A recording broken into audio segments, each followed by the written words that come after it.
Bom dia, nono ano, Amanda, Luiz Eduardo, Luiz Fernando. Bom dia. Ok? E esperamos, então, que daqui a pouquinho os outros colegas acessem a nossa aula, já que nós, né, temos aí uma programação aí já com relação aí, já combinada com relação às apresentações de hoje, né?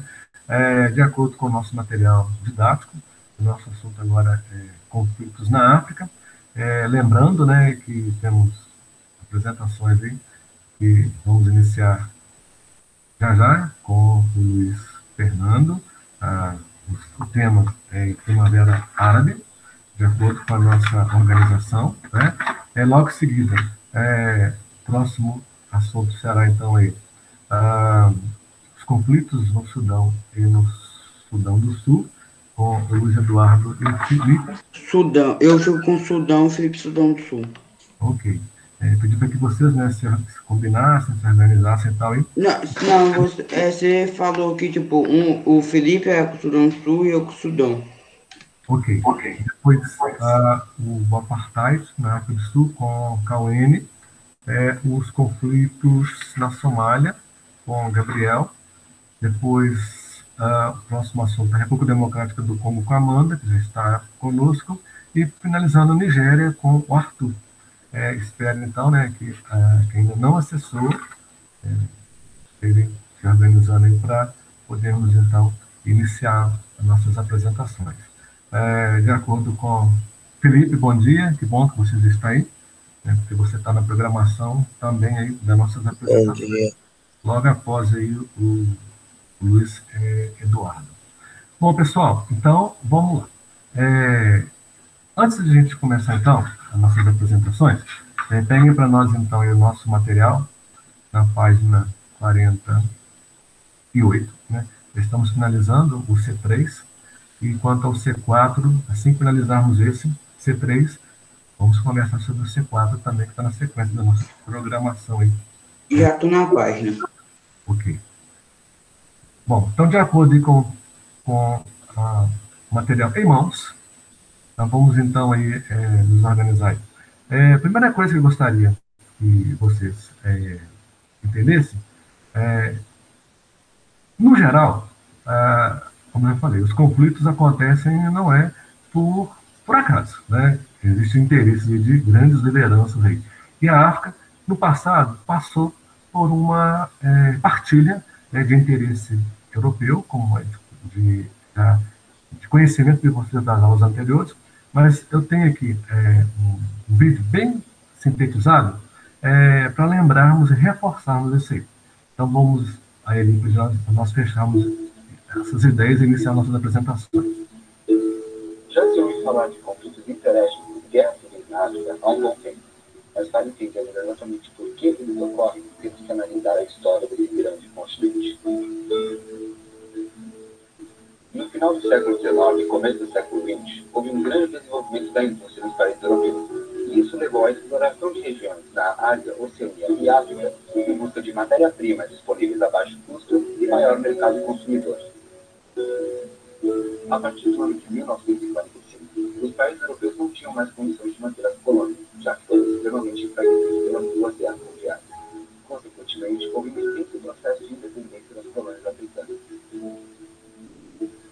Porém, os novos países que se formaram mantiveram a mesma base territorial constituída pelos colonizadores europeus, respeitando a cultura e a história das comunidades.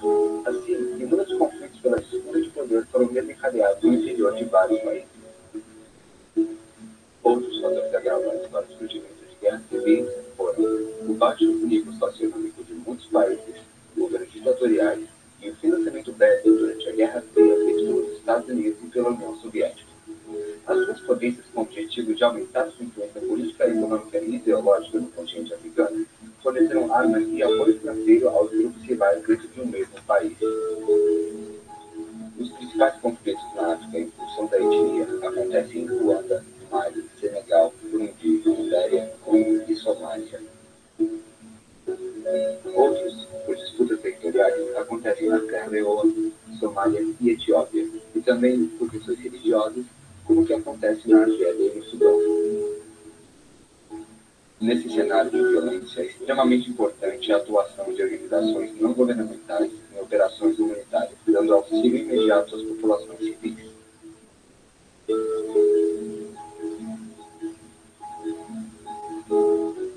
Interessante esses textos que vão aparecendo agora no final, como eles são muito rápidos, então dá uma pausa só para a gente poder ler com mais tranquilidade. Então, seria o seguinte, as informações. Conflitos interétnicos e guerras civis na África. Já se ouviu falar de conflitos interétnicos e guerras civis na África há um bom tempo, mas para entendermos exatamente por que eles ocorrem, temos que analisar a história desse grande continente. No século XIX, houve um grande desenvolvimento da indústria nos países europeus, e isso os levou à exploração de regiões da Ásia, Oceania e África, em busca de matérias-primas disponíveis a baixo custo e um maior mercado consumidor. Ou então é o que nós já vimos anteriormente aí. A partir do ano de 1945, os países europeus não tinham mais condições de manter as colônias, já que foram extremamente enriquecidos pelas duas guerras mundiais. Consequentemente, houve um intenso processo de independência das colônias africanas. Porém, os novos países que se formaram mantiveram a mesma base territorial, constituída pelos colonizadores europeus, respeitando a cultura e a história das comunidades. Assim, os conflitos pela disputa de poder foram desencadeados no interior de vários países. É o resultado, né, daquela partilha que aconteceu aí nos anos aí, de 1884. Outros fatores agravantes para o surgimento de guerras civis foram o baixo nível socioeconômico de muitos países, governos ditatoriais e o financiamento bélico durante a Guerra Fria, feito pelos Estados Unidos e pela União Soviética. As duas potências, com o objetivo de aumentar sua influência política, econômica e ideológica no continente africano, forneceram armas e o apoio financeiro aos grupos rivais dentro de um mesmo país. Então, como acabar um conflito se há quem os mantém e cada um defendendo ambos os interesses, né? Os principais conflitos na África em função da etnia aconteceram em Ruanda, Mali, Senegal, Burundi, Libéria, Congo e Somália. Outros por disputas territoriais, como Serra Leoa, Somália e Etiópia, e também por questões religiosas, como o que aconteceu na Argélia e no Sudão. Esse cenário de violência é extremamente importante a atuação de organizações não governamentais, ONGs, em operações humanitárias, dando auxílio imediato às populações civis. Foi que nós vimos aí já no finalzinho do vídeo, né, o símbolo aí da ONU, e outras organizações também, né, que vão aí surgindo aí para apoiar, né, digamos assim, toda essa necessidade de se manter, né, essa organização aí, para que tudo, né, dê certo e que os problemas, né, vão minimizando. De acordo com o que nós já vimos até então, presentes, então, temos aí no momento Amanda, Felipe, Cauene, bom dia, Cauene, Luiz Eduardo, Luiz Fernando. Então, de acordo com o que nós já vimos até o momento, os conflitos na África, a princípio, né, como nós vimos lá no início do vídeo, tem a ver com uma partilha, né, e essa partilha, após ela se conservou, só que as relações não foram mais as mesmas dentro do próprio continente, com o próprio povo africano. Então, pelo que nós podemos então, sintetizar todo esse início aí, seria então que os conflitos estão diretamente relacionados com esse neocolonialismo, né, que é uma maneira de dominar esses países novamente, aí, uma vez dominados no passado, com o processo de colonização, após a independência, a Europa, vendo, né, que precisava expandir seu mercado consumidor e em busca de novas matérias-primas, repartiram, né, através do neocolonialismo, o continente africano entre as nações dominantes europeias da época. Então, as potências europeias buscavam mercados consumidores para seus produtos industrializados e o fornecimento de matérias-primas para suas indústrias, como eu já havia mencionado. E foi nessa conferência, no segundo parágrafo, de Berlim, realizada em 1884, que as potências europeias decidiram partilhar com o continente africano. Aí está um dos problemas. Não levar em consideração os aspectos culturais, políticos e sociais dos povos africanos, resultando nos diversos conflitos como reflete esse processo nos atuais limites territoriais. Aí vem as disputas, né, dos territórios africanos, entre as tribos, as disputas tribais, religiosas e étnicas, aumentando, então, aí, a fome e a desigualdade as desigualdades sociais no continente. E, com o pretexto de que a África, o desenvolvimento era muito ainda atrasado, muito primitivo, aí foi, então, a intenção da Europa em reforçar o que ela estava fazendo. A Europa deveria levar o progresso a esses povos através dessa partilha. Na verdade, a disputa estava nos mercados consumidores e fontes de matéria-prima para as suas crescentes indústrias. Os resultados, então, aí não foram outros, né? A intensificação do processo de independência dos países africanos ocorreu a partir do final da Segunda Guerra Mundial. Não significou o fim dos conflitos. Foi até o momento em que a Europa estava enfraquecida, como a gente viu no início do vídeo aí, né? Os conflitos resultaram não mais pela diversidade cultural existente entre os povos africanos, e sim pela divisão estabelecida na Conferência de Berlim, que foi o momento da partilha, né? Fundamentada em limites físicos, embasado nas riquezas do solo, resultando em diversos conflitos, que foi citado pelo vídeo de origem étnica, como Ruanda, Mali, Senegal, Burundi, Libéria, Congo e Somália.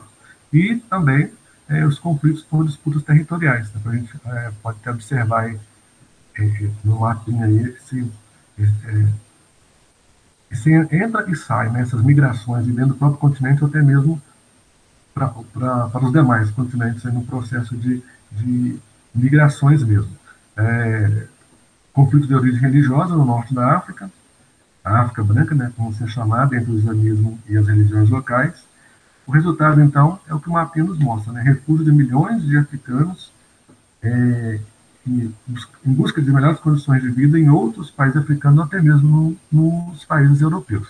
Então, esse mapinha também a gente mencionou na aula passada.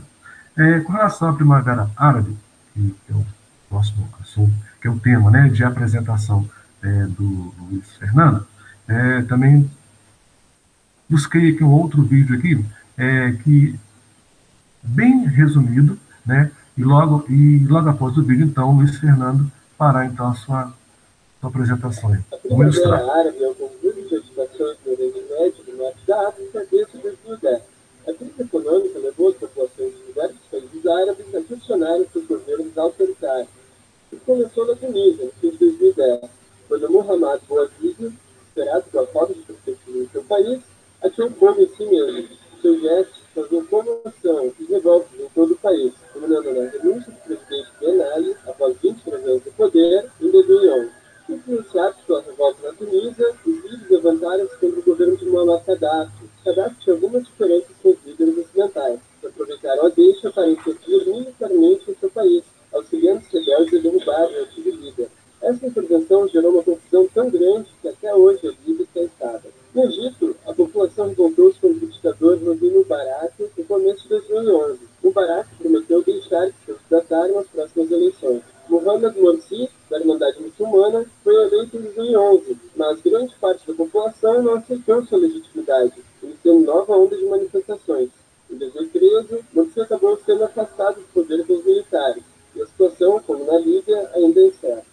No Iêmen, os protestos levaram à renúncia de Ali Abdullah Saleh, no governo havia 33 anos. E na Síria, ocorre o conflito mais sangrento da Primavera Árabe, uma guerra civil entre o governo de Assad, cuja família estava no 6 anos de poder, e os rebeldes, compostos por grupos muito diversos e, muitas vezes, de interesses conflitantes. Com medo de que uma intervenção cause mais instabilidade, como aconteceu na Líbia, parte da comunidade internacional é contrária na intervenção militar na Síria e paralisa o conflito de segurança, deixando os sírios guerrearem-se descontroladamente. Estima-se que mais de 130 mil pessoas já morreram no conflito. Ocorreram protestos também no Bahrein, na Argélia, no Marrocos, na Jordânia, no Omã e em outros países, sem que tenha havido mudança de regime. Este foi o resumo da Primavera Árabe. Se você gostou desses vídeos sobre as ações internacionais, clique em gostei e inscreva-se no canal da Global Guide para acompanhar nossas próximas produções. E aí, Luiz? Já vou ligar a câmera aqui, vou apresentar o tema. Eu vou apresentar daquele jeito que eu apresento toda vez. Eu vou ler os textos e fazendo os comentários por cima. Então, vamos lá. Mostrou aí para vocês a câmera que atualizou aqui. Eu não estou sabendo mexer muito bem, mas espero que esteja mostrando. Mostrou. Tá ok, tá, estou te vendo aqui. Então vamos lá, página 49, a Primavera Árabe. A Ok. Primavera Antes de você começar a apresentar, tá me ouvindo, tá, né? Antes de você começar a apresentar, esse pequeno vídeo, você viu, né? Aham. Tá, ele veio de encontro a tudo aquilo que você tem em mente aí para apresentar? Bem Mais resumidamente, ou veio de menos. encontro? Tem Tá, alguns aspectos que não mostrou. ok. Não, então vamos lá então, agora é a sua vez, fica à vontade aí. E os demais vão te acompanhando também. A Primavera Árabe. A Primavera Árabe foi um conjunto de movimentos populares iniciados no final de 2010 na Tunísia, no norte da África, e que se espalhou por diversos países dessa região e do Oriente Médio, com destaque para Líbia e Egito, nos quais houve a queda de governos totalitários, além de Argélia, Bahrein, Iêmen, Jordânia, Marrocos, Omã e Síria. Aí, nessa parte, eu destaquei que não ocorreram de forma pacífica e nem todos os países conseguiram se libertar desses governos totalitários.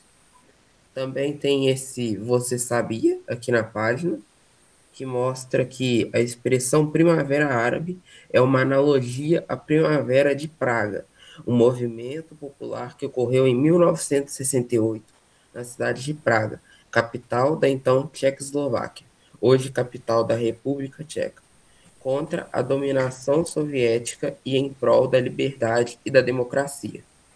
Isso é uma grande inspiração para esse movimento. Porém, tem uma coisa que colocou o nome desses dois movimentos, deu para perceber que tem primavera em comum no nome. E isso faz referência à própria estação, que é a primavera, que é o período que as flores elas desabrocham. Então é como se as pessoas fossem essas flores, a mentalidade delas se expandissem, elas percebessem que aquilo é um problema e tentar se libertar. É basicamente isso a referência que esse termo faz nesses movimentos que ocorreram. Agora, na página. Luiz, você está falando, e se a gente for fazer uma analogia, né, com tantos acontecimentos que aconteceram com relação a cada local, essa primavera árabe, né, como se falou, é o momento das pessoas se despertarem, se formos analisar nos contextos históricos do passado, é como se fosse um renascimento, um iluminismo, a congelação mineira, né, ou se tem Confidência Mineira, né, a gente pode fazer uma rápida análise que todos esses movimentos tiveram um despertar da população, indo de encontro ao interesse comum a todos, que é a liberdade, a democracia, o respeito, coisas que os governos ditatoriais não permitem. Até tem aqui um momento da história do Brasil, numa época que nós estivemos com os governos ditatoriais aqui no Brasil, ditadura, né? Muitos foram perseguidos, se exilaram em função aí das suas manifestações. Aí me lembra aí, né? Não sei se vocês já fizeram essas comparações nas outras disciplinas, mas o momento daquela música de Chico Buarque de Holanda, né? O Cálice. Já fizeram alguma comparação com relação à questão desse sentido cálice?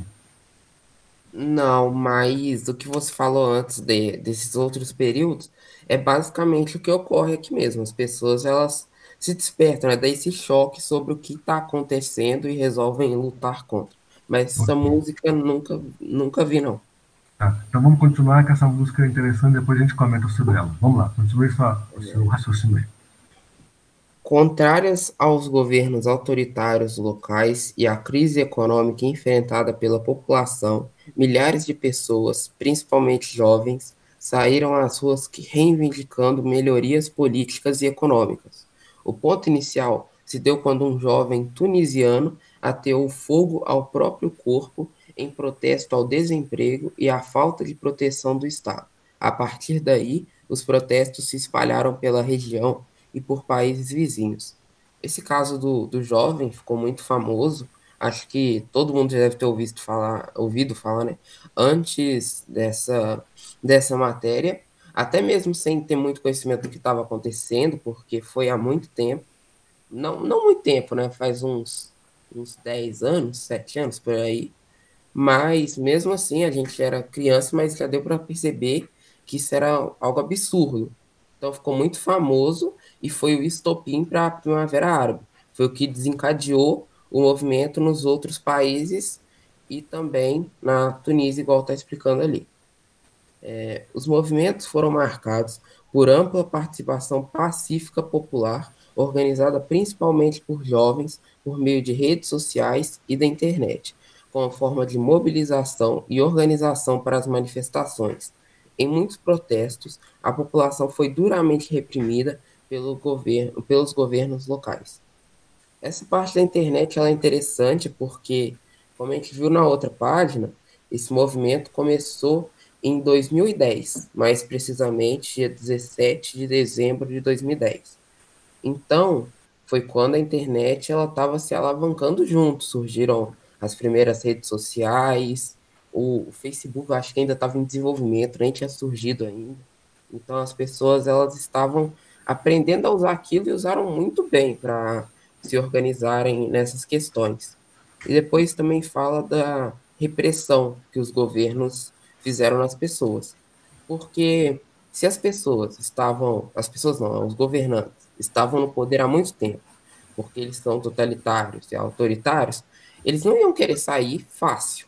Então, eles começaram a reprimir. Tanto que na Síria é um lugar que as pessoas foram e ainda são bastante reprimidas. Só que a diferença de lá para esses outros países que a gente falou agora há pouco é que lá ocorreram outros problemas em cima. Esse período da Primavera Árabe desencadeou guerras civis, desencadeou conflitos com outras coisas que estavam meio que adormecidas assim, só que eles foram e reviveram esses conflitos. Então ele foi se agravando. Começou pela Primavera Árabe e foram surgindo e retornando esses problemas antigos. As revoltas derrubaram alguns governos ditatoriais que estavam há muito tempo no poder. Foi o que eu falei. Se é ditatorial, autoritário e reprime as pessoas, é óbvio que ele não vai querer que não vai querer sair fácil do poder. Ele vai reprimir ao máximo até não conseguir mais ou conseguir ficar no poder com essa repressão.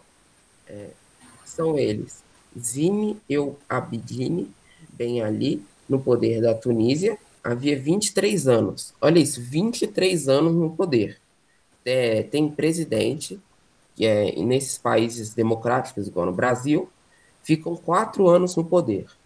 E muita gente já reclama, falando que eles conseguem estragar a economia de um país e levar ele em crises em 4 anos de poder. O que esses governantes aí eles não conseguiam fazer em 23 anos? Coisa boa que não foi para essas pessoas estarem reclamando, né? Então, com certeza ocorreram crises econômicas, problemas sociais, desigualdade e desemprego, igual a gente já viu. Hosni Mubarak, comandando o Egito havia mais de 30 anos. Muammar al-Gaddafi, que governava a Líbia mais de 40 anos, e Ali Abdullah Saleh, à frente do Leme há 33 anos. Então, igual tinha acabado de explicar, é muito tempo, muito. Alguns estão no governo, não, todos estão no governo, que é antes de nós termos nascido. Aqui todo mundo tem entre 15, acho que é 14 e 16 anos, todos estão no governo há mais tempo do que nós estamos aqui. Então é muito, muito tempo que eles estão lá. Na Líbia, particularmente, ocorreu uma violenta guerra civil, com sangrentos confrontos entre as forças do governo e os rebeldes, apoiados por forças internacionais, como da França e dos Estados Unidos, terminando com a morte do ditador. E é isso que acontece. Esse período da Primavera Árabe foi uma revolução, praticamente. A gente pode considerar isso, não foi um golpe, porque não teve a participação do Estado para isso ocorrer, é praticamente uma revolução. E quando a pessoa que está sofrendo essa revolução, o governo, não quer sair do poder, o pior acontece. Para acabar com esse período de ditadura, tiveram que derramar sangue aí. E na Líbia, deixa eu ver se aqui fala antes, fala, ó, mais de 40 anos. A pessoa não ia soltar a face do poder, então ocorreu com a morte do ditador. Teve que acontecer. Eu achei interessante que aqui antes fala, apoiados por forças internacionais, como da França e dos Estados Unidos. Aí o pessoal pensa, os Estados Unidos, então ele ajudou, ele é bom, ajudou as pessoas a saírem da miséria, conseguiram superar esse problema, só que não, né? Os Estados Unidos, ele ajuda por essa parte, mas depois ele cobra. Ele tem interesse nessas regiões por causa do petróleo que tem lá, né, das matérias-primas, então ele sempre vai procurar dar essas ajudas, bem entre aspas, para depois tentar pegar de volta com ações. Como é que o pessoal da Líbia vai negar essa ajuda que eles vão dar para os Estados Unidos na questão da matéria-prima? Não tem como eles negarem. Os Estados Unidos ajudou eles a saírem. Então, os Estados Unidos eles sempre ajudam nessa troca de favores assim, ajuda nessa parte militar com muitos outros países e depois cobra. Só que essa cobrança dos Estados Unidos ela é muito grande e às vezes deixa alguns países na miséria de novo. A derrubada de alguns governos totalitários e as manifestações em outros países não geraram necessidade à instauração de uma democracia. Em grande parte, os governos que assumiram não representam mudanças políticas para a população, com mais liberdade e transparência, como era o objetivo no início das revoltas.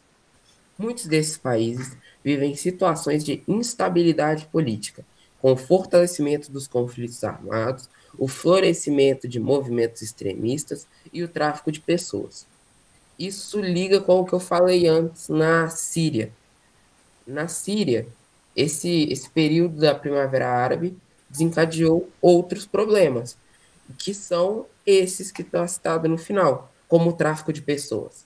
A pessoa, o traficante, ele aproveita que está tendo um caos no país e ele deixa esse tráfico por debaixo dos panos. Ele começa a fazer mais tranquilamente, vai fazendo, até que as pessoas não desconfiam, porque está rolando um caos naquele país.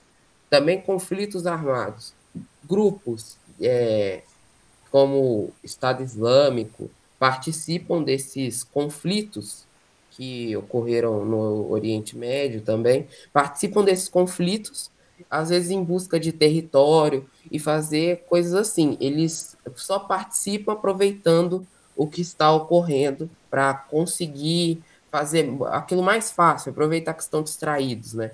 É como se esses conflitos que estão acontecendo fossem uma distração para eles fazerem o que eles querem. E também mostra ali atrás que, às vezes, esses governos continuaram sendo autoritários, mesmo com outros líderes.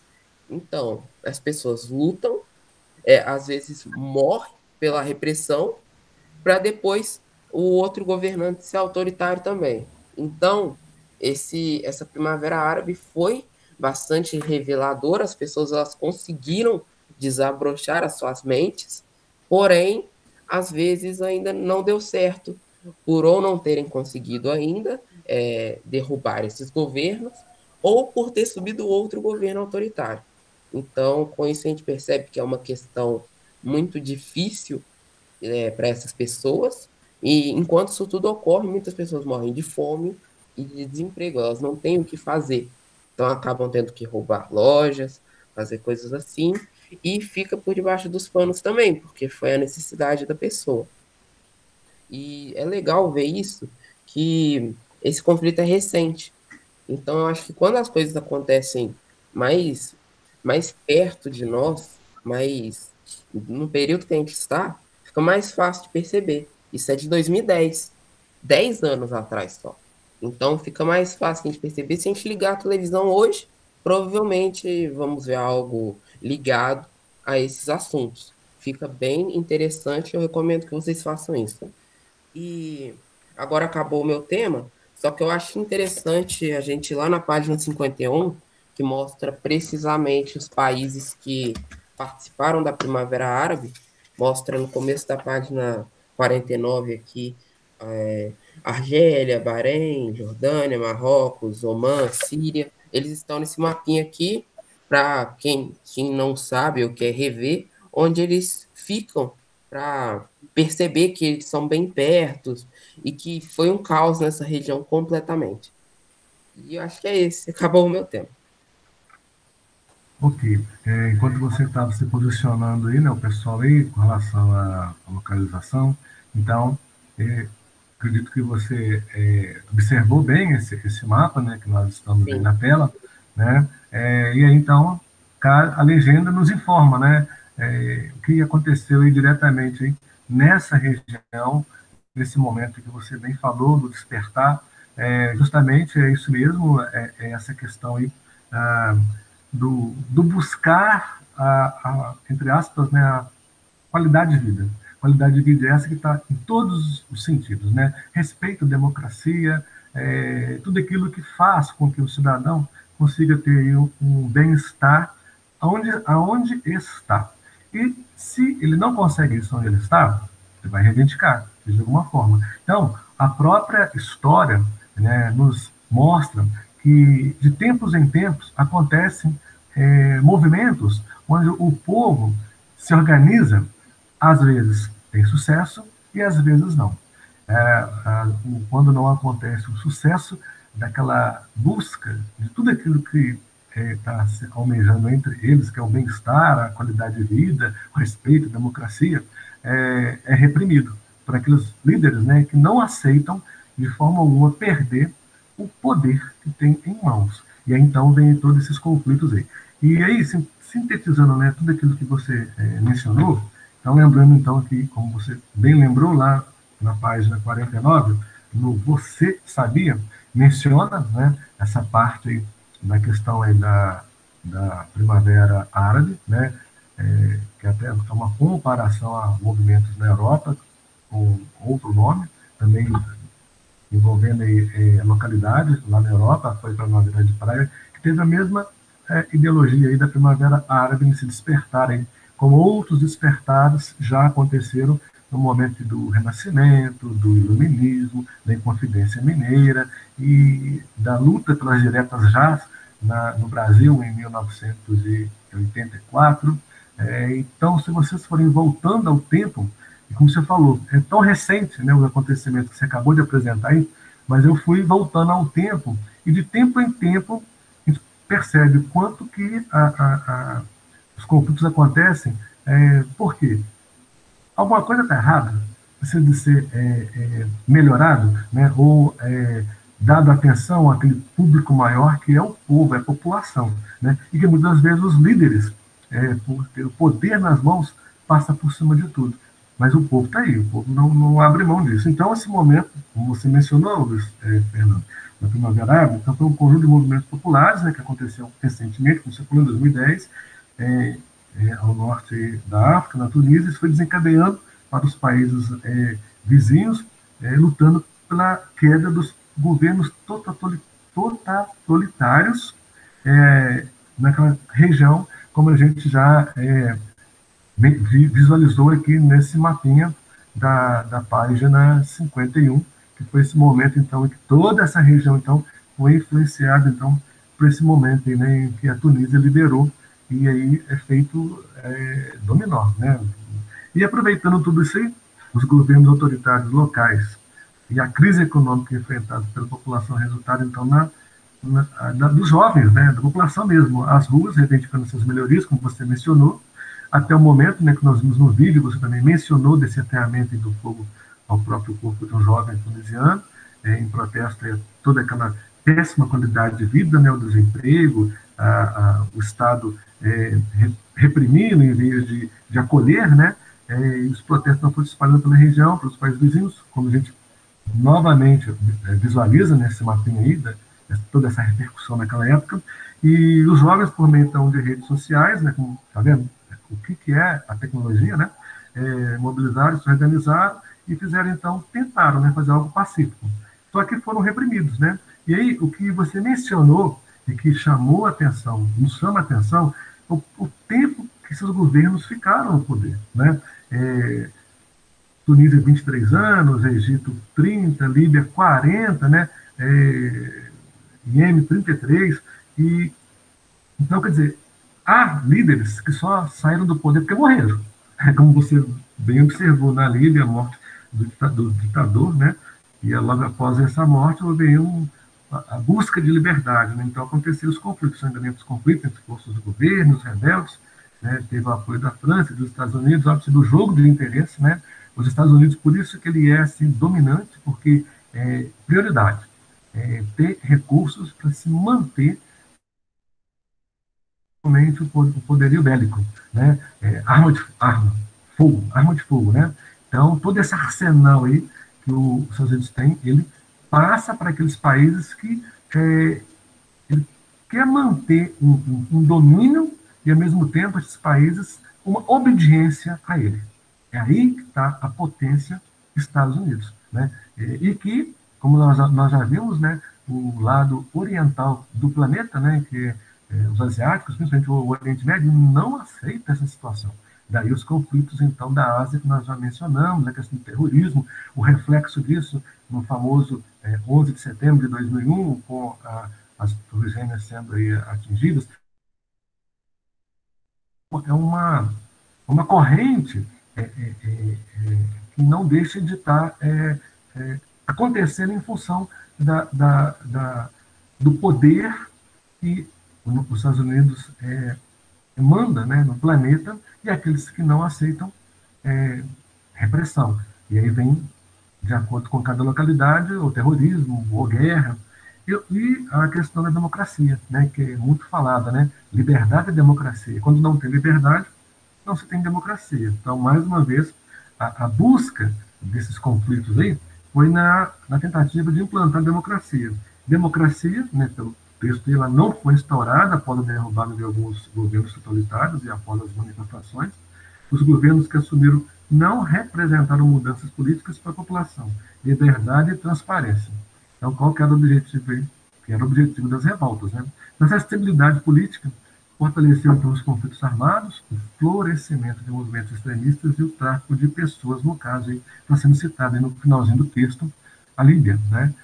Mencionando essa questão das pessoas, né, que, como você mencionou aí, que a ONU, né, denunciou aí a captura desses refugiados africanos que utilizavam a rota da Líbia para ingressar na Europa por serem vendidos como escravos em leilões, né, por cerca de R$ 2.000, sendo fotos e vídeos divulgados em muitas agências de comunicação. Então, tá aí, né, uma outra maneira, né, de impor o poder por esses líderes que acham que tudo é mercadoria, tudo em nome do capitalismo, e a população é que sente todo esse mal-estar aí. Bom, diante de toda a sua apresentação e dessa minha fala, em poucas palavras, o que você, então, poderia dizer, até então, de tudo que nós já vimos até agora, no seu modo de entender sobre essa questão de conflitos? Assim, em poucas palavras. Essa Primavera Árabe eu acho que é uma revolução, um expandir a mente das pessoas expandiu, porém trouxe repressão e mais autoritarismo. Exatamente. É aquela situação, né? Se eu tenho um poder sobre você, enquanto você está aceitando essa minha dominação sobre você, para mim está ótimo, e para você não tem nenhum avanço. Mas a partir do momento que você percebe, opa, tem alguma coisa errada, eu poderia sair dessa situação. Aí é o momento, então, que você percebe que você pode sair dessa e melhorar. Aí é o momento, então, que você começa a ficar contra eu, que sou o líder. E a partir daí eu começo a perceber que você está se despertando e eu tenho que impedir. Aí começa o conflito. E aí, geralmente, o lado mais forte, quem ganha? Seria você ou eu? E aí? Seria você, porque Pois você está do lado do governo, tem mais dinheiro, Triste a sua resposta, mas se você somar a outros, de repente, apesar de muitas perdas, mas isso pode mudar. É o que mudou em muitos países aí com as revoltas, né, que aconteceram e ainda vão acontecer, né, porque ainda a história ela gira, né, ela não para, né. Então, o que aconteceu no passado é o que acontece hoje, o que pode acontecer no futuro. Então, está nas mãos aí do povo, né, que faz os fatos e a história acontecer. Ok. Na nossa sequência aí, nós temos então o próximo aí, beleza? O Luiz Eduardo e o Felipe. Mas antes de vocês apresentarem, tá? Estão me ouvindo aí, Luiz Eduardo, Luiz Felipe? Aliás, Luiz Eduardo e Felipe. Estão me ouvindo? Tudo tranquilo aí? Eu tô tranquilo, eu tô ouvindo.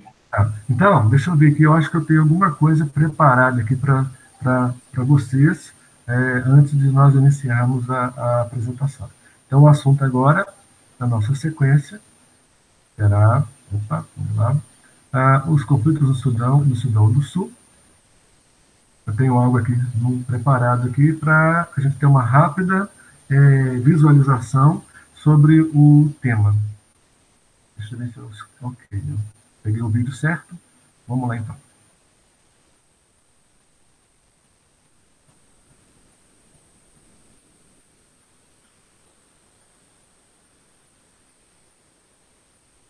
Em 9 de julho de 2011, após 2 décadas de guerra e um processo de autodeterminação iniciado em 2005, o lado sul do Sudão conseguiu sua independência.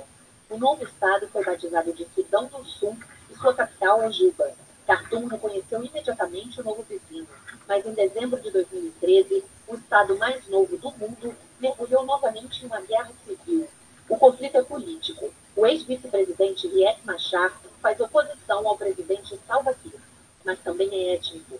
Kiir é apoiado pelos Dinka, Machar pelos Nuer, as duas principais comunidades do país. Os dois lados assinaram um acordo de paz em agosto de 2015, mas os combates continuam. Em fevereiro de 2016, Kiir renovou o mandato de vice-presidente de Machar, que voltou à capital 2 meses depois para formar um governo de unidade. Mas não foi suficiente. As consequências são desastrosas. Milhares de mortes, 3 milhões de pessoas tiveram que fugir de suas casas e 5 milhões de sul-sudaneses, em uma população de 11 milhões, precisam de ajuda alimentar. Ok.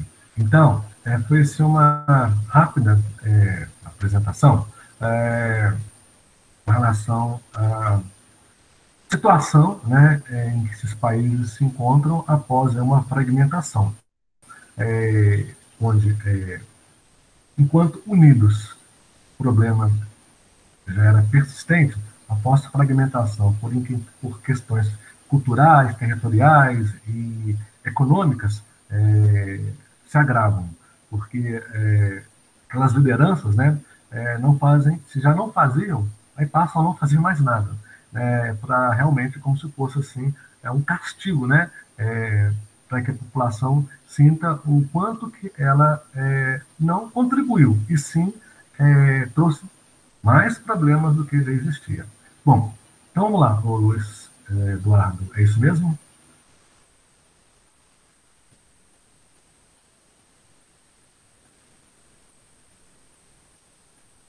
Luiz Eduardo?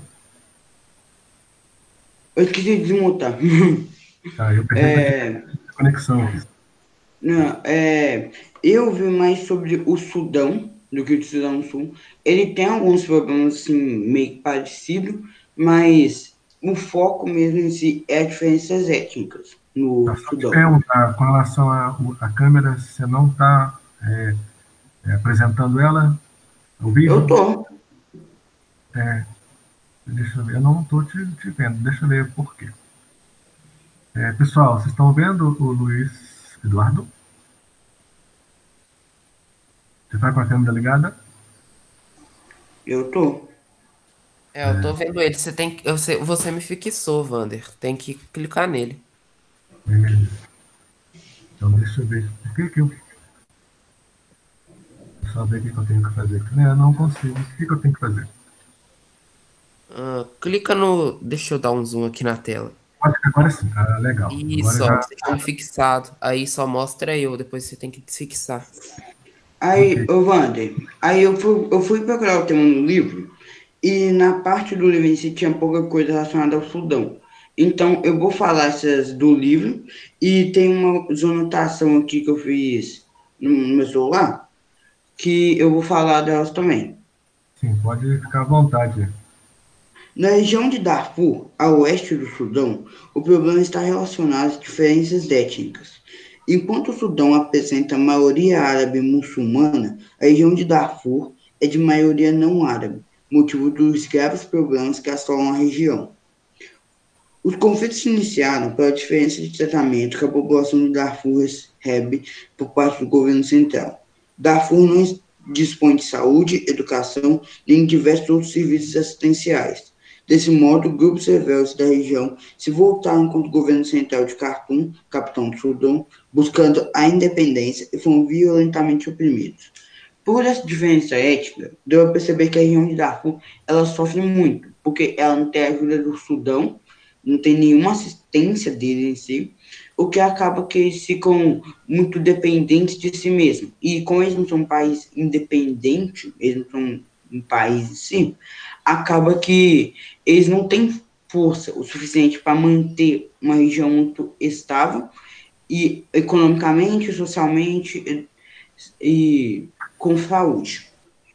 Estima-se que o genocídio de Darfur, como é conhecido internacionalmente, tenha causado a morte de mais de 300 mil pessoas e mais de 2 milhões de refugiados, principalmente no país vizinho, Chad. Teve, teve depois, já que eles foram violentamente reprimidos, teve pessoas que morreram por serem reprimidos assim, e teve pessoas que tentaram migrar, tipo, tentaram fugir para sair daquela região e não serem violentamente reprimidos e acabaram morrendo de qualquer maneira. Os conflitos de Darfur emergem como elemento mais dramático nesse contexto. Eles arrastam desde 2003 e ainda ocorrem nos dias atuais, com um saldo de milhares de mortes e milhões de refugiados, embora o número alarmante não gere tanta atenção e debate no âmbito político internacional. Segundo a Organização das Nações Unidas, mais de 300 mil pessoas foram mortas e mais de 2,7 milhões foram abandonando suas áreas de origem, migrando principalmente para o Chad, país vizinho do Oeste. As causas do conflito do Darfur estão nos desníveis regionais em termos de desenvolvimento social e atuação do governo do Sudão. Como eu tinha dito, por falta dessa assistência que o Sudão não dá para essa cidade, para esse local, acaba que eles começaram a tentar fazer esse conflito para ganhar os próprios direitos. Sobre a alegação de que o poder público sudanês abandonou completamente as regiões do oeste, grupos armados de maioria não árabe ergueram-se e começaram a atacar alvos do governo, que responde, desde então, pesadamente com ataques diretos e também com auxílio de milícias e organizações armadas, embora os órgãos oficiais do país neguem essa prática. Então, esse conflito está gerando por causa que, por essa insatisfação social, tá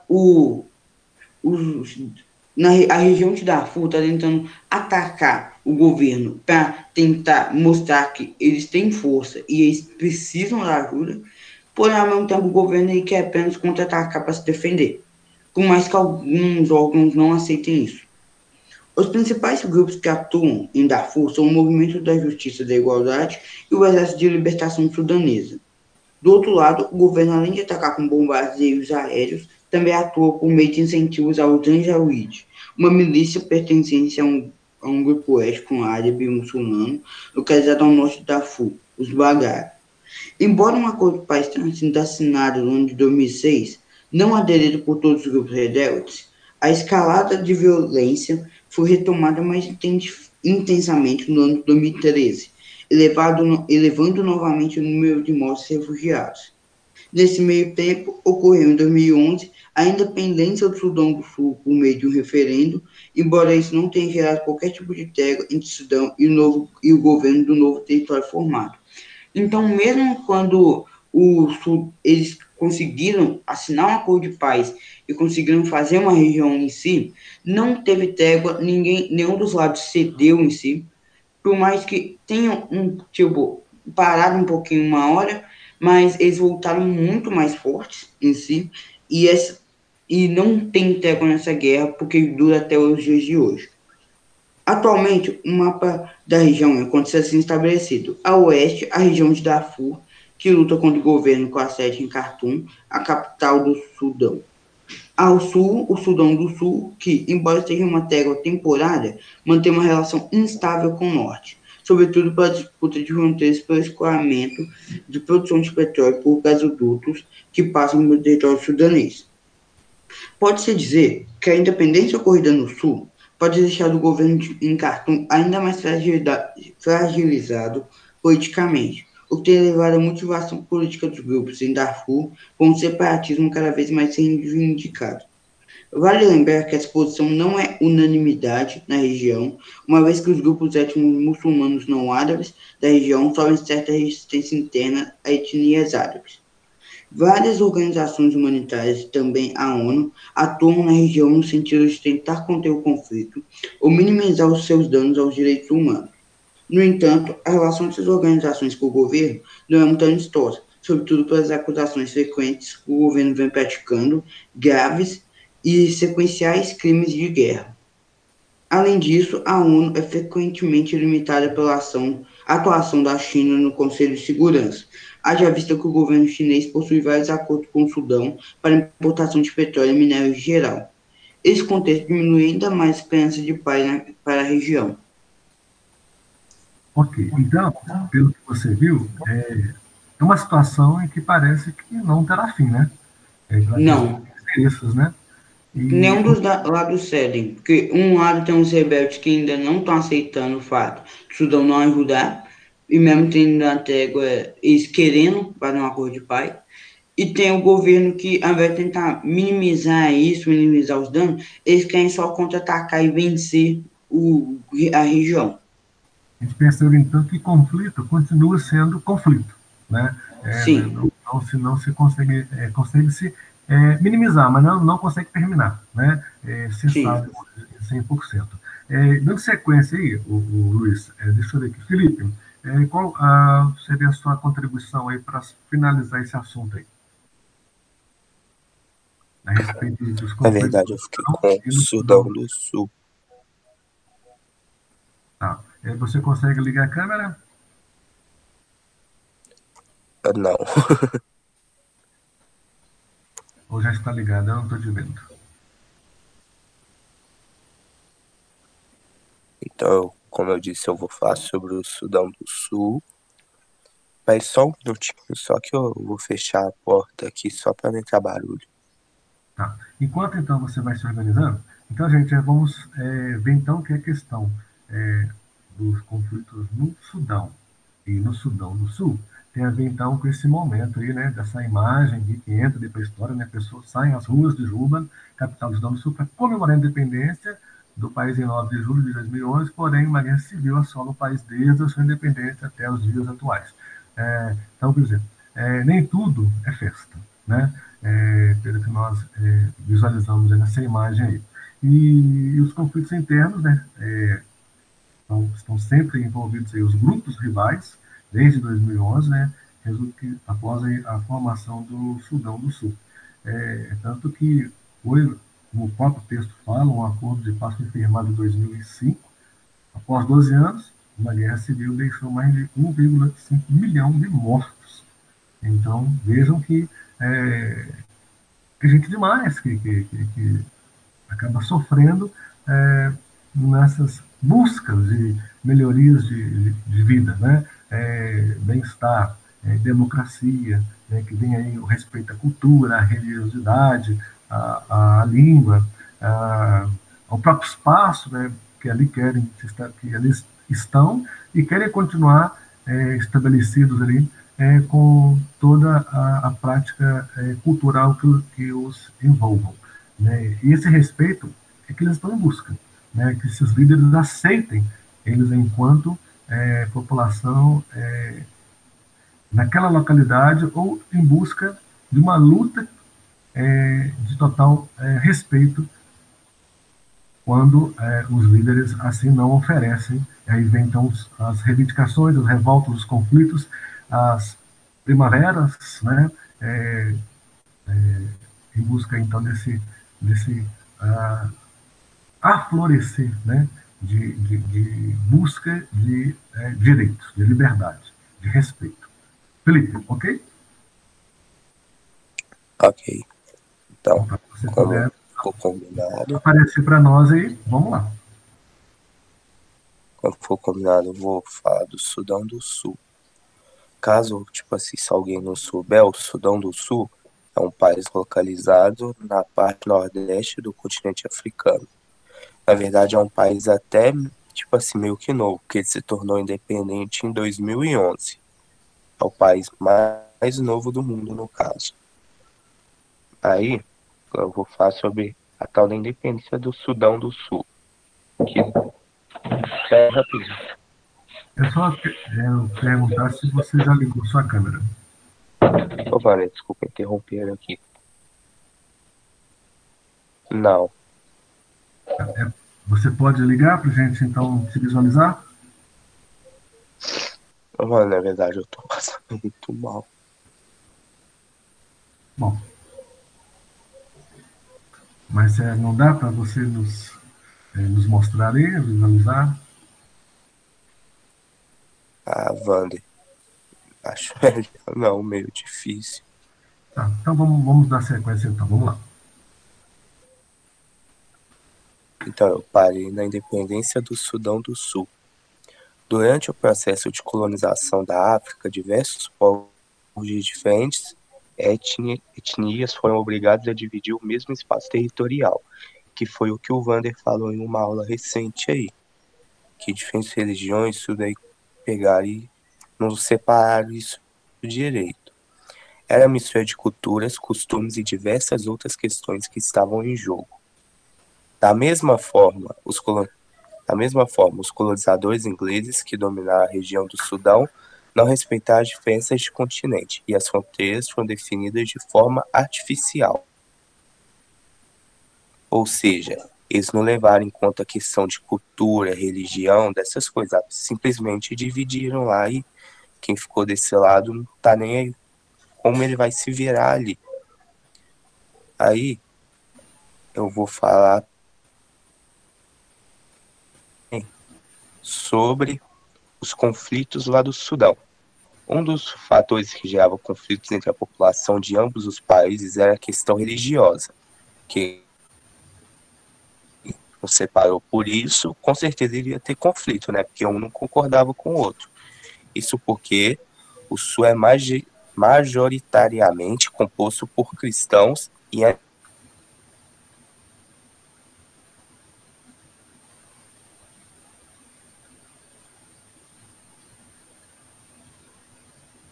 Felipe, perdemos o seu som. animenizados.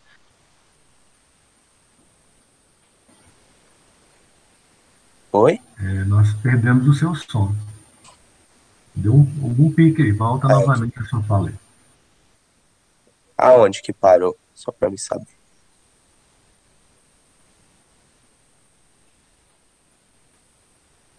Tá falhando. Eu vou. Deve ser algum A mau internet contato. que tá meio.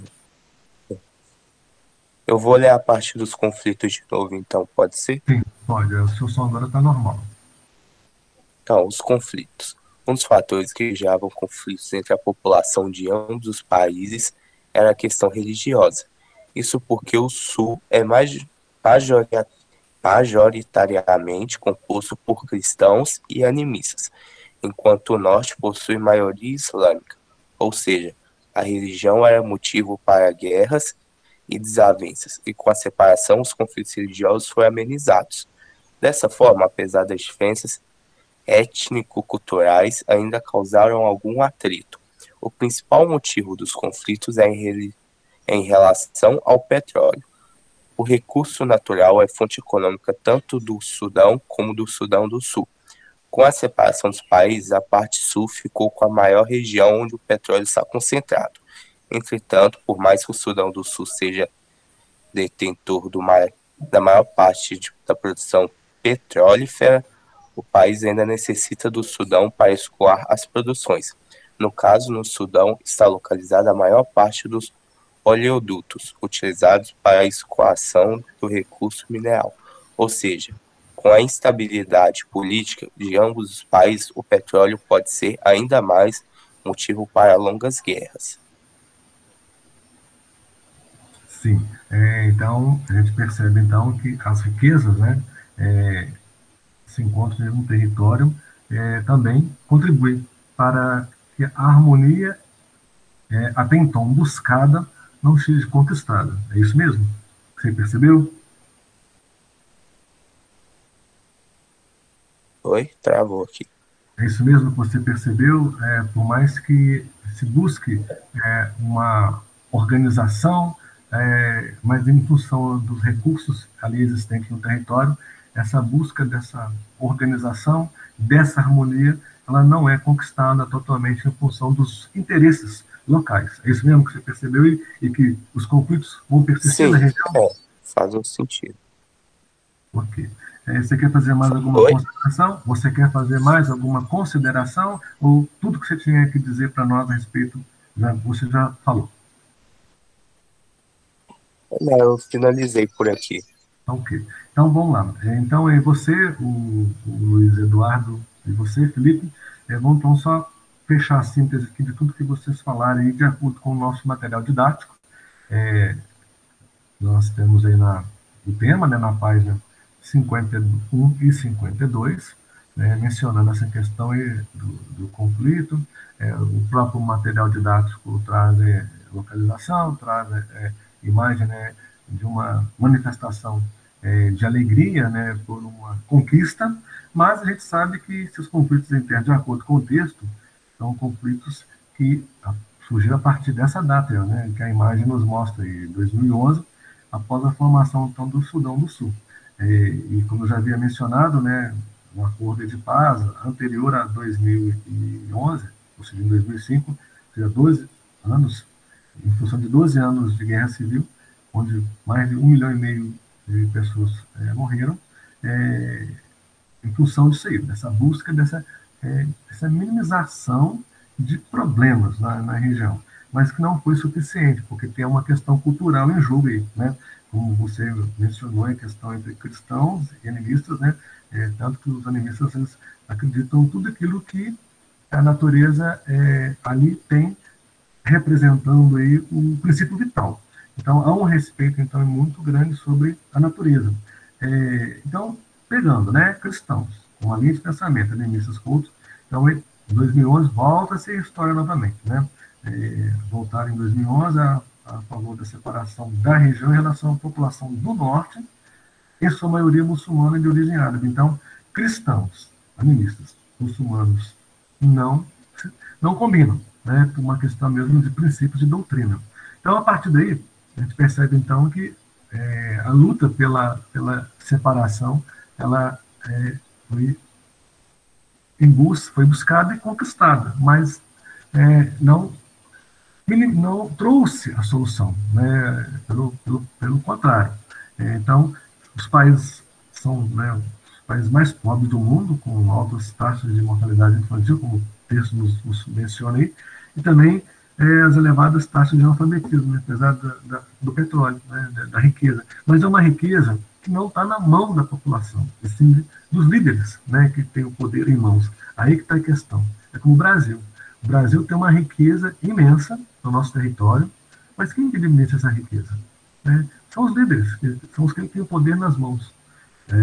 Bom, a maior parte das reservas no território do Sudão do Sul e o refino e transporte no Sudão. Então, a gente percebe que ambos precisam, um lado precisa do outro, né? E após a separação, isso agravou, porque no Sudão do Sul, 1/3 da população sofre com a falta de alimentos, né, devido aos problemas econômicos e às guerras, né, que sempre acontecem, e nessas guerras, aí, muitas vezes, a fonte de alimentação é destruída, ou seja, as plantações são destruídas, né, principalmente nas guerras civil pós-independência, e é dependente da exportação do petróleo, que precisa de atravessar o território do Sudão, que muitas das vezes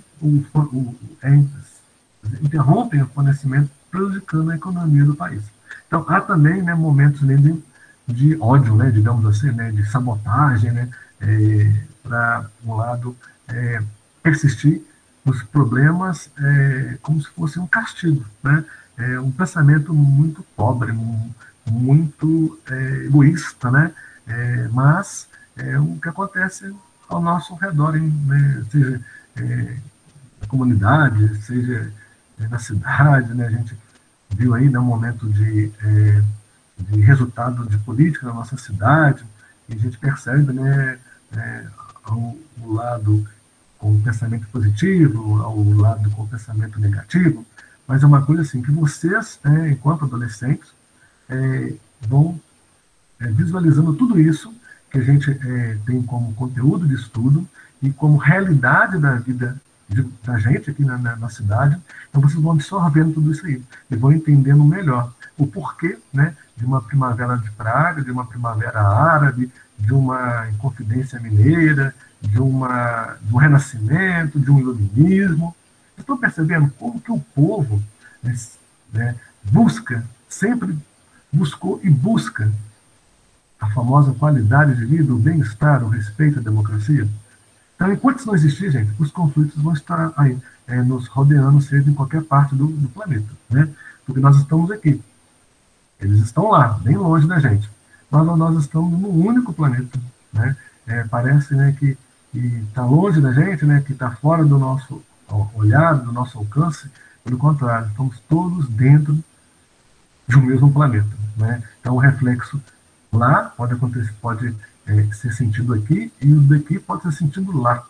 Então, a gente está falando, então, de um continente, assim, de pobreza extrema, né, de racismo, de consequências, assim, que o poder deveria dar mais atenção a essa questão humana, né, digamos assim.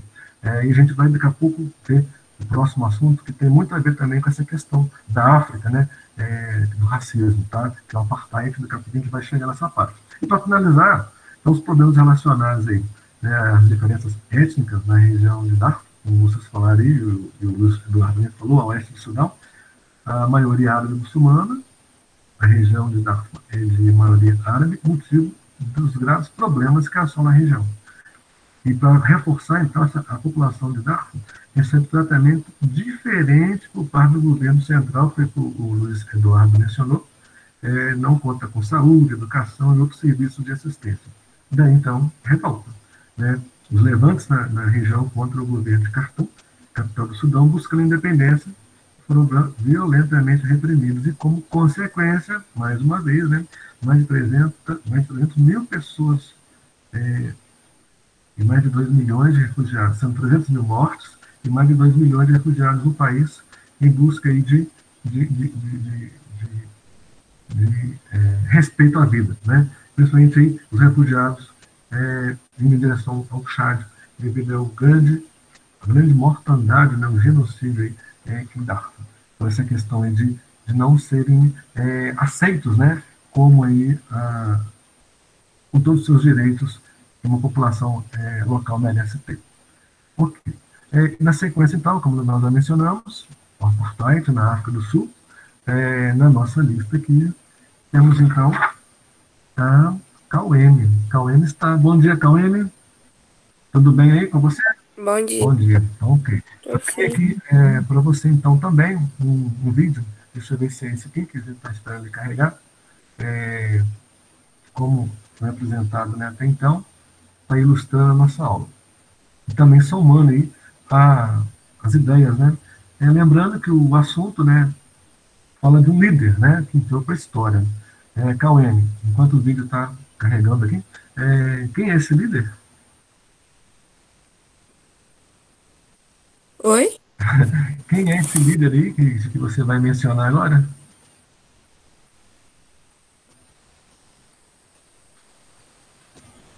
Cauene, quem é o líder que você vai mencionar aí sobre o seu tema, o apartheid na África do Sul? O Nelson Mandela. Isso, muito bem, menina. Então vamos lá então aí, antes de você apresentar, vamos saber um pouquinho sobre esse assunto aí.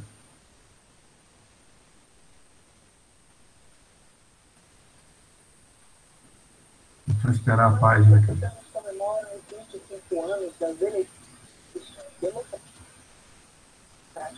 que levaram o maior líder negro do mundo ocidental, Nelson Mandela, à presidência do país.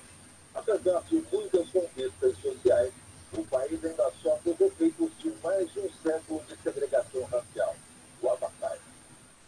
Entre os oceanos Índico e Atlântico surge a África do Sul. Essa mina de ouro cravejado de brilhantes reduz uma nação rica em culturas, idiomas e crenças religiosas.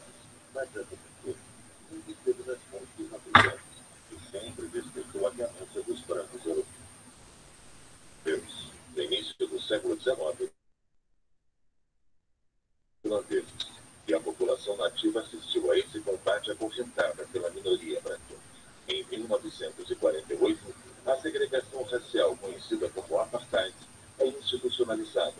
Enquanto a minoria branca enriquece, os negros são escravizados e humilhados. O regime branco sul-africano, ele tinha uma força policial, uma força militar considerável, e usou desde o primeiro, mas todo o aparato legal criado ao longo dos anos de vigência do apartheid para reprimir e enquadrar a população negra com muita violência e com muitas mortes.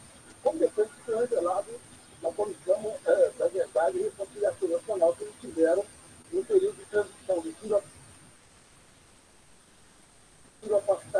do apartheid para a África do Sul democrática. Em 1961, a África do Sul abandona Cornwall, a Comunidade Britânica de Nações, e proclama a República, em meio a sanções internacionais pelos abusos contra a população negra. Apesar da oposição dentro e fora do país, o governo branco mantém o apartheid e a população negra sem direito ao voto nem de representação parlamentar.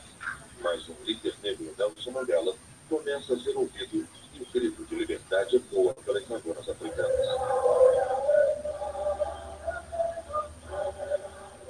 Após anos de protestos, ativismos e revolta, finalmente, em 1990, o governo branco se rende e revoga a discriminação racial e realiza eleições democráticas em 1994. Mandela é eleito presidente da África do Sul depois de passar 27 anos na prisão. Quase um século depois, os africanos conquistam liberdade e direitos. E após 25 anos de eleições livres, em que se comemora o fim do apartheid, a luta agora é contra o desemprego, a pobreza e a injustiça social. A conquista primordial foi a igualdade com relação aos brancos, o acesso à condição aparelho de Estado. Acabou mesmo o apartheid, acabou a segregação. Não acabou o racismo, não acabou a discriminação. Mas, primeiro, os Estados tomaram conta do aparelho de Estado, embora eles não tenham conseguido, né, até hoje, digamos assim, participar mais ativamente da riqueza. Essa realidade ainda está longe de ser alcançada, mas o sonho permanece como uma leve brisa que sopra do cabo da boa esperança. A África do Sul tem eleições gerais no próximo dia 8 de maio. Os sul-africanos vão às urnas para escolher seus representantes na Assembleia Nacional, encarregada de proclamar o presidente da República para um mandato de 5 anos. Ok, então, vocês perceberam, né, um pouco aí da história, né, um pouco da história da África com relação a essa questão aí do apartheid, que marcou, né, o mundo aí, colocando aí um fim na separação entre brancos e negros, um continente que a população negra é dominante, mas, como o vídeo nos informa, o racismo não acabou. E a gente é sentido ele em qualquer parte do mundo, né? Tanto que nós recentemente tivemos então aí mais uma data, né, nos chamando a atenção essa questão do respeito, da igualdade e do direito, né? Palavrinha hoje que nós estamos usando assim bastante, né? Democracia, direito, respeito, igualdade, pois é, isso aí tudo aí só colocado em prática através de luta, né? Luta essa que no dia 20 de novembro, né, de todos os anos, é comemorada a questão da consciência negra, né? Para sabemos que, independente da condição social, econômica, religiosa, opção sexual, e uma série de outras coisas que vai englobando assim, somos todos iguais. Né? Direitos e deveres têm que ser cumpridos por todos. Mas o passado negou. E esse passado negou a população de cor negra. Aqui nós usamos o termo afrodescendente, né? Eu até mandei para vocês, no dia 20 de novembro, no nosso grupo, mencionando, né, algo assim interessante a respeito aí da questão que envolve os nossos estudos com relação a essa questão que envolve a 20 de novembro, que é uma data, todos os anos, então, nos remete, né, a fazer uma reflexão sobre essa questão aí. E até no nosso grupo, enviei 3 postagens para vocês, 2 imagens, né, iniciando com consciência negra. A segunda imagem era algo assim, isto é Brasil. E a terceira imagem, ela, espero que vocês lembrem do que vocês leram, né, que no ano de 2003, um importante avanço na luta antirracista no país foi concretizado. A implantação da Lei 10.639. A legislação tornou obrigatório o ensino de história e cultura afro-brasileira e africana em todas as escolas, sendo elas públicas ou particulares, desde o ensino fundamental até o ensino médio. 15 anos após a promulgação, a implantação da lei ainda apresenta desafios. Foi o que nós vimos lá, o que eu li para vocês está aí no grupo, tá, gente? Foi postado. Só estou lembrando. E o vídeo que a gente acabou de ver agora, né, que lá na África, né, a separação entre brancos e negros, isso não existe mais. Mas o racismo existe no planeta. Né? E aí, Cauê, o que você me diz disso tudo aí, já que o tema é com você? Tá bom.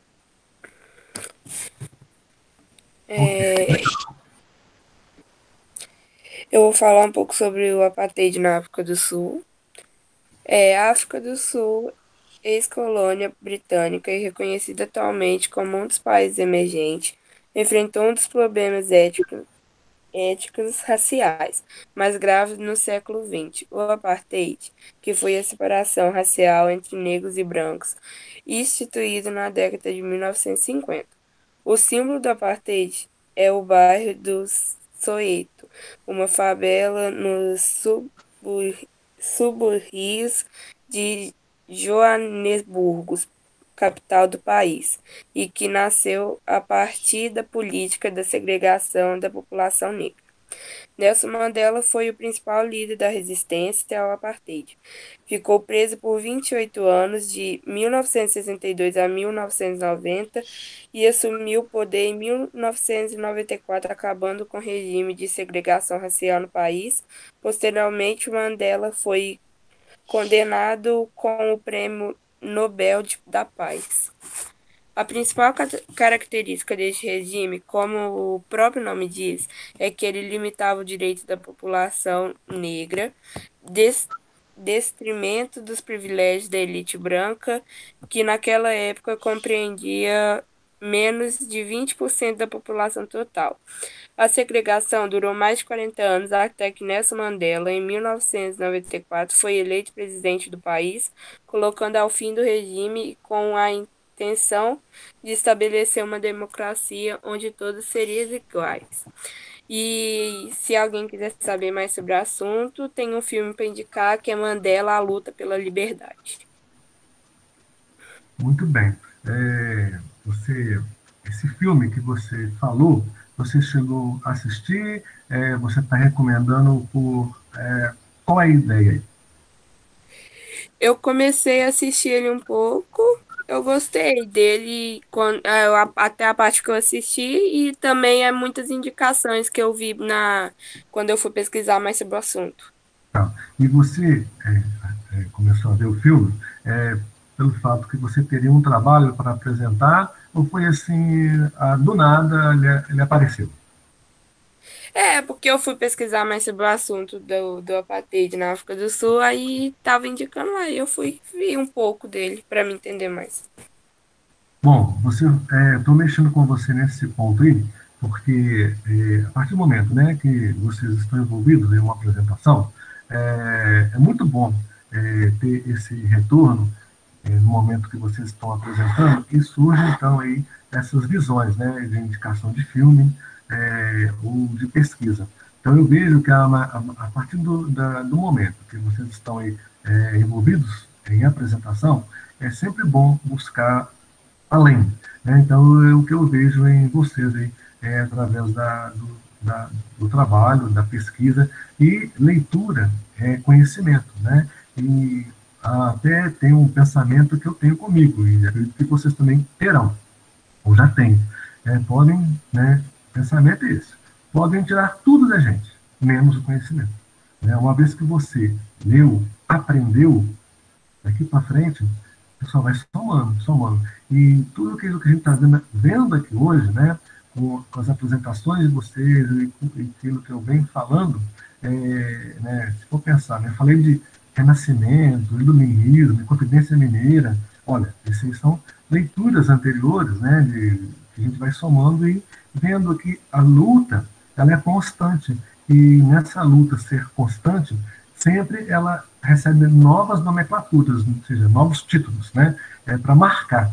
E a população tem feito isso, né, e a cada época, a cada momento, né, se voltarmos à questão novamente, né, política do nosso país, a população está vendo, sim, que devemos dar oportunidade ao novo.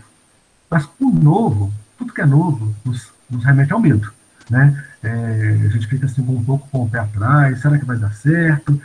Será que é isso mesmo? Ah, não, eu vou continuar na tradição. Mas a tradição, ela nos tira a oportunidade de evoluir, de avançar.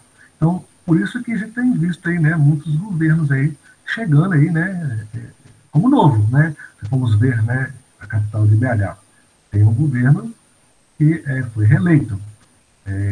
Não tinha tanta aparição política de história, né?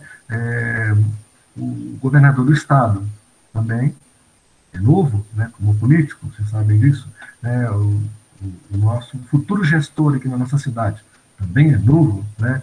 Também não tinha tido a oportunidade de governos anteriores. Então a população está observando que o novo é necessário, né? Ao vendo que o novo é necessário, muitos estão chegando ao poder aí, tirando, né, os poderes tradicionais, deixando em segundo plano. Esse é o pensamento de uma população que está em busca do quê? De novo, liberdade, democracia, direito, respeito, bem-estar. É isso aí, gente. Então, esse assunto que nós estamos vivenciando no nosso material didático nos faz refletir sobre isso aí que eu estou falando para vocês agora, tá? E só o conhecimento para a gente ter essa visão, né? É a leitura, é a pesquisa, é o que o Luiz Fernando faz, o Luiz Eduardo, o Felipe, a Cauene, e espero também que os demais que me vão apresentar, o nosso tempo já está finalizando, mas nós temos aí para a próxima aula, né? O Gabriel, que espero que acesse a nossa aula, eu sei que a Amanda está aí prontinha para trabalhar, mas o tema dela não vai ser possível apresentar hoje, e o Arthur, né, que o assunto é ligeiro. Mas, finalizando então, somando vídeo, somando Cauene, e sintetizando tudo isso, então, qual é a questão da África, de acordo com o nosso material didático? De acordo com o nosso material didático, que já não está mais aqui, né, mas, então vamos lá. A África, ela foi uma colônia no passado britânica, né? Então o próprio texto fala, né, uma ex-colônia britânica e atualmente país emergente, que enfrentou problemas aí, como nós já vimos, né, étnico-raciais assim, gravíssimos ao longo do século XX. O famoso apartheid, né, que foi a separação aí entre os brancos e negros na década de 1950. E muita coisa aconteceu, muita coisa evoluiu, né? O acesso às mesmas condições de vida da população branca eram proibidos, né, como o texto fala, acesso às mesmas condições de vida da população branca para os negros eram proibidos. Não podiam circular ou ingressar em locais exclusivos por brancos e morar até em regiões afastadas dos espaços dedicados à residência dos brancos, devido à questão desse segregamento, dessa separação. E aí, então, existe até um conjunto, né, musical, acredito que ainda tenhamos esse grupo, que é o Soweto, que é um grupo de sambistas, né, formado aí por negros mesmo aqui no Brasil. Até o grupo, né, se formou buscando voltar à história, né, dos negros na África, essa questão dessa segregação naquela época, né, o bairro de Soweto, que era uma favela no subúrbio de Joanesburgo, capital do país, e que se tornou o símbolo dessa separação entre brancos e negros, que é o apartheid, né, que nasceu a partir então, da política de segregação da população negra. Bom, para mudar tudo isso aí, e por várias situações que passaram, o povo, até mesmo aqueles que buscam fazer com que o local mude com a sua persistência, com a sua liderança e com o seu conhecimento, nós estamos falando de quem? Nada mais, nada menos do que Nelson Mandela, né? Que foi o líder da resistência do apartheid e que ficou preso aí, né, por 28 anos, como o texto fala, de 1962 a 1990, e durante todo esse período aí, ele não resistiu, ele ficou na prisão, tudo aquilo que prometiam a ele para mudar, né, de posicionamento, mas ele não, eu vou ficar preso, e não muda, não abro mão do meu pensamento, né, de lutar para o meu povo. E o tempo passa-se até que chega um momento em que o governo o liberta.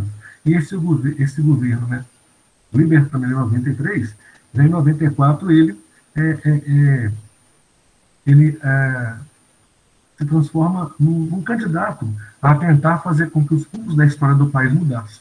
Então, em 94, em 99 ele assumiu o poder, acabando com o regime, né, de segregação racial, e em 1993 Mandela foi condecorado, né, com o Prêmio Nobel da Paz. Quando eu falo 93, porque assim que ele saiu da prisão de 90 a 93, é o momento que ele vivenciou, então, uma mudança radical na população e no pensamento da população negra da África. E lembrando que o conhecimento é tão importante que Nelson Mandela ele é um advogado, né, para vocês verem, ele não é qualquer pessoa, né, ele não foi qualquer pessoa, né, porque o Nelson Mandela ele já não é mais vivo, né, ele faleceu aí em dezembro de 2013, né, já bem idoso. Bom, lembrando que ele ficou preso durante 28 anos, né, e nesse momento é um momento de muita reflexão, de busca, né, de mudanças aí. Aí, o Cauê, você falou a respeito de um filme, né, que você começou a assistir, já recomendou, mas tem um outro filme também que o nosso material didático traz, com o título Genocídio em Ruanda, na década de 90, a guerra civil entre inclusive Hutus e dos Tutsis, com mortos de mais de 800 mil pessoas e cerca de 2 milhões de refugiados.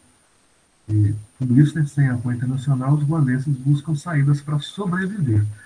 Então, a gente percebe, então, que a busca de liberdade, de respeito, de igualdade, de fazer com que a sua cultura, né, seja respeitada, e até mesmo a questão econômica, tem tudo a ver com a luta do povo e da população daquele local. E isso reflete e vira notícia, né, e vira história.